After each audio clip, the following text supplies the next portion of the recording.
Hello and welcome to Rise of Industry, a new game that has just come out on the 3rd of May after a 4-year development period and it's come out of early access ready for us to play.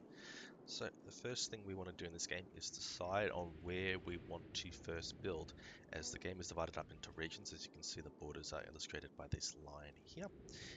Now we can only get a permit to build in one region to start with. Now by default the game starts you off over the largest town, so we're just going to press tab a few times just to change the map layers and show us some more information and see what stores it has for us.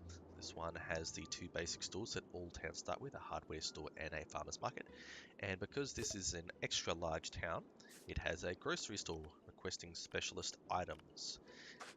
Now, just when you start a game, it's a good idea just to kind of peruse the map and see if any other towns have a significantly large population and have that third store, just in case we want to decide to produce something else to start with. Nope, that appears to be it, so we are going to be best off starting in this town here. So the first thing we do is place a headquarters, and it's going to blare really loudly. Hooray!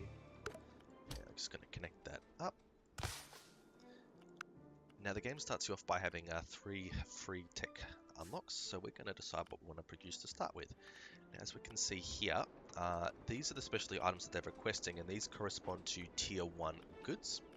Now it's always a good idea to try and go for tier 1 as fast as possible. The reason is that if you take the input costs into account, the raw goods that you're using to produce these, it basically multiplies any of that money by 2. So these are twice as profitable as the raw goods that you're going to produce.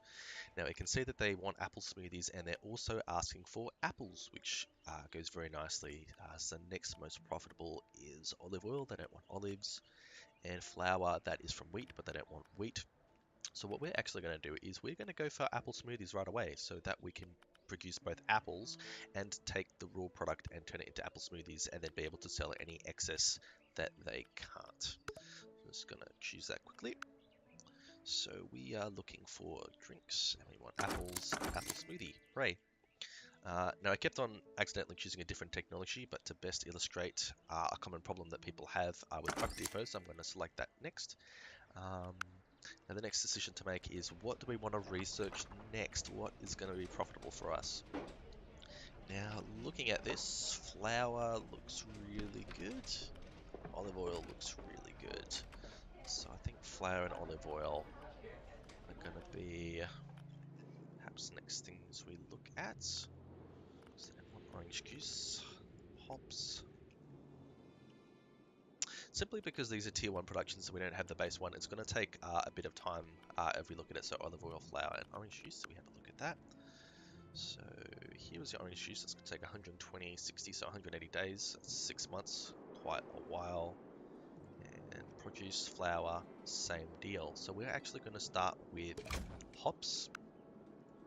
We are going to unlock Watertowers next. In fact, I'm going to put that right away simply because it's a priority in order so I can show you how that works. In fact, I'm actually going to fast forward the game just so I can show you how that's set up. But in the meantime, we can just set up these farms while it goes. So, farms. Farms need water, they always do. So we're going to go to the gatherers here, and we're going to make a water siphon. So we're just going to place it near water like so. Now you need to place these collectors. Now it's very important that these collectors connect to this water siphon. So it produces the water here, and then it brings it to this collection point. Now always a good idea. Yeah, you can see it wasn't connected before. Now we're going to connect that to the main road. Now we are going to produce apples, so we're going to make some over here. There. Now you can place some fields down. I'm just going to place them like here. And we can produce one more.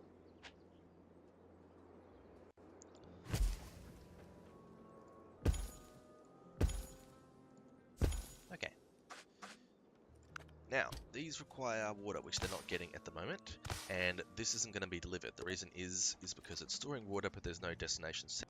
There's 2 ways you can set this up. We can either place a warehouse nearby,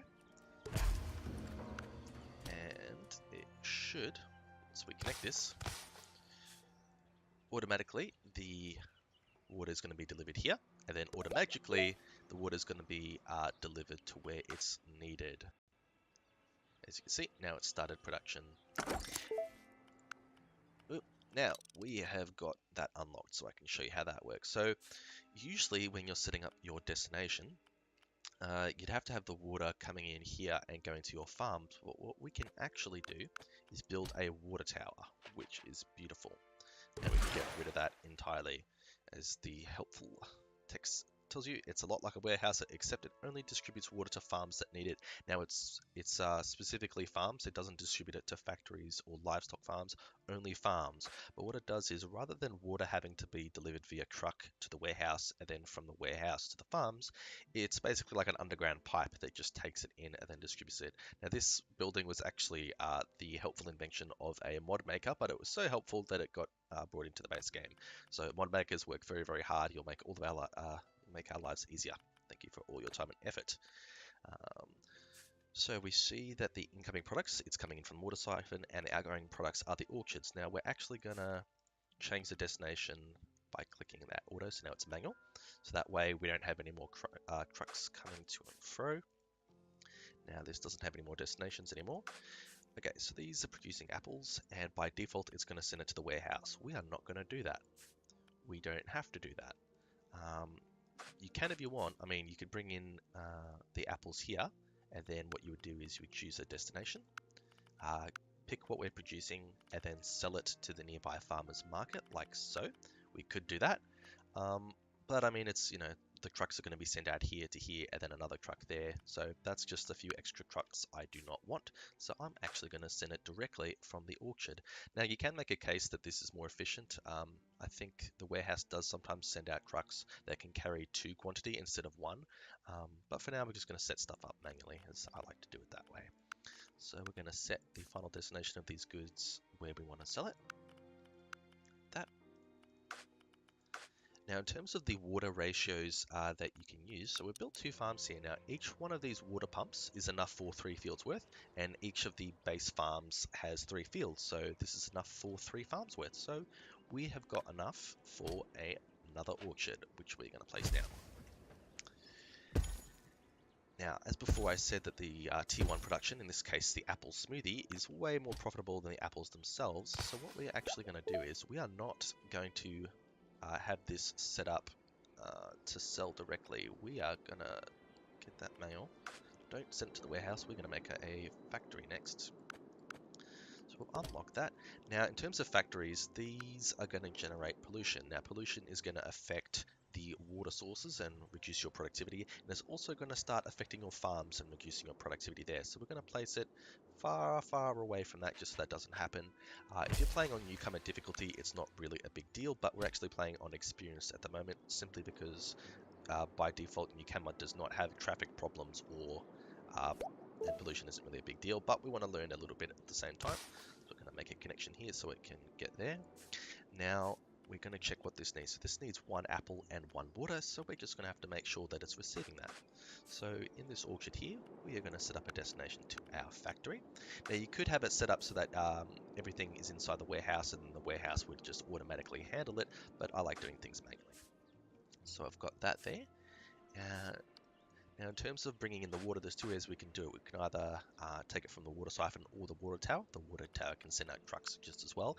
Simply, for simplicity's sake, we're going to do it from the water tower. The reason is that we can add more water production, and it'll just all collect in the water tower, and it'll be like a centralized place where water is stored. So we're just going to have to wait on that to receive the apples and water that it needs. As I said, it's way more profitable. So we've got 1 apple and it's producing 2 apple smoothies. Now the next question is, how much production should we actually make? Well, the way you can find that out is checking what the town demands are. So in terms of apples, they're asking for 8 per 15 days.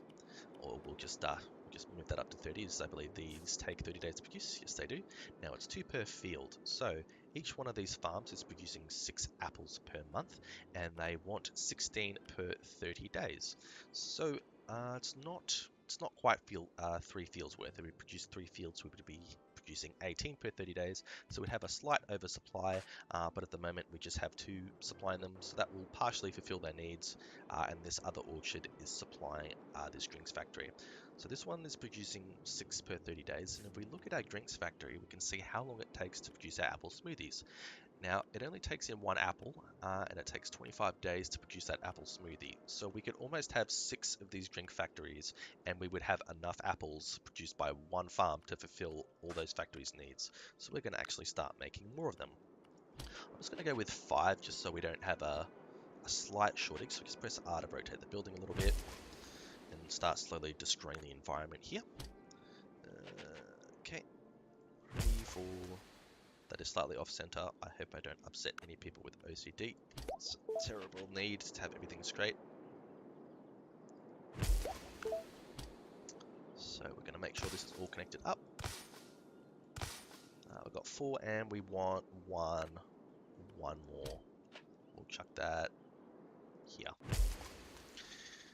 Okay, I'm just going to slow down the game a little bit and set this up. So all of these are going to need the apples and water, so we're just going to set up these locations. I'm just going to pause the game quickly. We got the R&D alert, so we are done with hops, so we can actually start building the hops factories, hop farms next. So let's see, we got the hops done. Just stay on top of what they're actually asking. So hops are great, hops are profitable, and potatoes are good as well. So we are actually going to research potatoes next. I'm just going to queue up a little bit here. So potato there. Vegetables, they want that as well. What else? We've got the truck depots, which I will address just towards the end of this video, as I know a lot of people are having problems with it. Won't do that for now. We'll choose... I'll just leave that for now and just get on with things. So we'll just remove that with right click. And by the way, you can close these windows either by pressing the close panel or just right clicking on it. Just kind of saves moving the mouse that extra few centimeters. Okay, so we need to set up the outputs. So we're going to select our other drinks factories. As you can see, we're going to run into a problem where we are out of destination slots. Each one of these orchards can fulfill the needs of quite a lot of these, but we're not going to be able to have enough destinations. So instead, there is a way we can make everyone happy. A little trick. We're going to supply 2 of the factories, and then in the 3rd destination, we are actually going to take it to the warehouse. And then from the warehouse, we are going to send it to 3, 4, and 5. Yes, that's what we're going to do. So the farm produce 1, 2, 3, and we'll send it to the rest of our factories. So 3, 4, and 5. Now I'm not completely sure how it sends it to it, like 1, 2, 3, or whether it just kind of focuses one on the other. I'm pretty sure it tries to balance sending it, but just in case, we are going to store 2 months, about 2 months worth of production in each of these, just so it's nice and even. Oops, button. There you go. So all of our drinks factories should now be receiving apples, but we still need to send water to them. So we are just going to, so drinks factories 2, drinks factories 3. Now we're out of destination slots again. You can unlock more via research, but for now we're just going to have to build some more. And we're not exactly going to have enough excess water, as we've already got 3 water pumps supplying 3 farms, so we're going to need a little bit more water to make that manageable. Now, another thing you can do is use a water well rather than a water siphon. It is not quite as efficient, but it still does a pretty damn good job. So we're going to, rather than set it up to the warehouses, it's already run out of destinations, we are going to send it directly from the water well to our drinks factories. So drinks factories 3, 4, and 5, I think that's all of our needs. Yeah, wait, 1, 2, 3, 3, 4, 5, oh, we don't need that. There we go. All of our drinks factories now being supplied. Now that should be fine.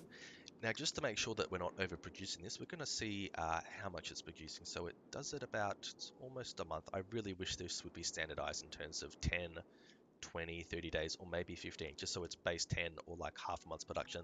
Pretty please, Dev, Alex, if you're listening, uh, potential change. So grocery stores, they are asking for 5 per 15 days, so that's 10 per 30, and we produce 2, 4, 6, 8, 10 per 25, so slightly more than they need. So it's going to gradually go down in price over time, but we're not going to worry about that too much. We just want whatever profits we can get for now. So we're just going to let that run, and I'm just going to now finally address the logistics, how to move things from one warehouse to another. Now, we don't have a permit in this area, so we can't produce farms or anything. It'll come up full permit required, but we can place a warehouse down, and we can also place down a truck depot. Now, if you look at this, yes, thank you for that. Yes, make sure you place this near a warehouse. It has to be near a warehouse. Now, you need 2 of these. You don't just need 1 truck depot, you need 2. So 1 near this warehouse, and then we're going to make 1 near our other warehouse. Yeah, there. Not the best setup, I know. So, what could we possibly want to transport goods from here to there for? Well, we are producing apples, and if we check the farmers market here, they also want apples, and they're willing to pay a pretty good price for it. 11.28 thousand versus 10.53, so it's up at an extra $700 or so, getting it to there. Now, you'd have to basically just kind of crunch the numbers to see whether that extra $700 is worth the transport costs. But, I'll leave that for you guys to run through. I'm just going to set it up and show you that it's working.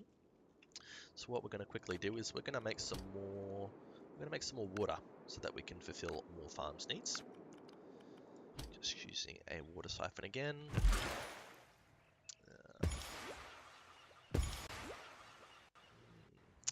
Very fiddly. Oh dear, that is going to be a problem. That is definitely going to be a problem. We cannot actually get the back. Thank you, help text. Thank you very much. I'm just going to connect this up quickly. We don't need all of the output yet, so that'll be enough for 2 farms worth. So we're just going to make more of those farms here quickly. Now, where can we do it? We won't do it near the factories. We'll kind of do it over this way. Yes, like so.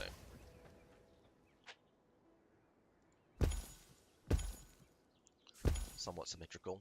Somewhat. Not perfect. Connect that up. Just going to slow down the game a little bit so we don't keep on losing money as quickly. Now, yes, orchard for apples. Okay, 1 there, 1 there, and 1 there. And connect that up. Oop. Damn. Okay, now we can see that these are just in range. Now in terms of the range, it's not the fields you need to worry about, you just need to make sure that the main building is within the range of the water towers. And if we look at the incoming products, we can see that we're getting water from our water well and our 2 water siphons, and it's distributing it to all of our farms automatically. Lovely. We're going to ignore that for now. Okay, now these automatically have, these are automatically sending it to the warehouse, which in this case is, oh, didn't send it to that one. I'm just going to set, oh dear, that's just outside of the warehouse range. Well, you know what, we're just going to set it manually then, no problemo. We can still send it there, it's just that the warehouse won't automatically handle it. That's fine. So these apples are now going to be sent to this warehouse, but let's say we want to go sell the apples over here and we need to bring it a long distance. What you can do is we request transport of a good, we set it to apples, and it's going to use our truck depot. Now these are going to carry 2 apples at a time instead of 1, and let's say, I've got no idea what that was, but it didn't sound good. Okay, and now what we're going to see is that the apples will go to the warehouse here. Just speed it up a little bit. Wait until it produces. Yes, thank you. And that's very important. You need the truck depots at the first point and the second point. It doesn't make intuitive sense. It just makes sense in terms of it's consistent across all the different depot types. So, for instance, you've got train terminals, boat depots. It makes the most sense if you compare it to boats. I mean, you've got something from a warehouse moving to a dock, and then it goes across the water. It docks somewhere else, and then it goes to the second warehouse, and it'll be like that across all these different depots. So that's just how it works. So we can see that the apples are nearly done. So this is going to bring in 6 apples, bring it to the warehouse, and then it should go to the truck depot. So we just follow that along. Lovely. Okay.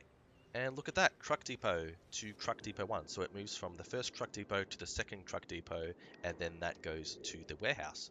So all we have to do here is we're going to set a destination so that once the apples arrive here, we are going to sell them to the nearby farmer's market. And that is basically everything. So some basic logistics, getting your setup going, choosing some starting products. In the next video, we're going to be addressing some more advanced logistics setup, so how to move things from truck to train and so on, as I know a few people have been having problems with that. We'll see how quickly we can get to that. But otherwise, we'll just kind of keep on scaling this up and go a little bit over choosing more products.